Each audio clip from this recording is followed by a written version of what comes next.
ঘন্টাখানেক গঙ্গাসাগরে স্নান করলাম, অনেক দূর চলে গেছিলাম, প্রায় এখান থেকে 30-40 ফুট দূরে। এই যে সব ঠান্ডা কাঁপছে। বলো ঘর চলো বাবা, এবার যেতে হবে কিন্তু। শুধু খেলেই যাচ্ছে খেলেই যাচ্ছে, এত মজা করছে যে বলার মতো না।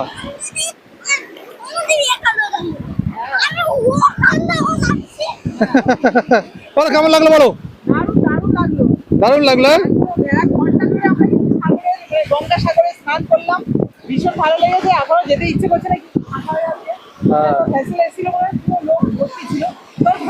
ভয় লাগছে এখন একা একা। তার জন্য চলে যাবো, অনেক দূর চলে গেছিল তোমরা তো। ছেলে যেতে চাইছে, ওই যে পরিষ্কার জল, কিন্তু এইদিকে বালি জল, ওই যে কিছু ওদিকটা পরিষ্কার অনেকটা। চলো। বাবা এবার উঠতে হবে কিন্তু। স্নান করেছি ভিজে অবস্থায়, আমরা এখন আমাদের গেস্ট হাউসে যাচ্ছি।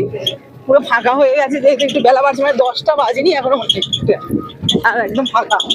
আবার সন্ধ্যেবেলা সবাই ঘুরতে আসবে, কেউ স্নান করতে আসবে না। যা গঙ্গাসাগরে গঙ্গা স্নান যারা করে তারা সকালে বেলাই আসবে।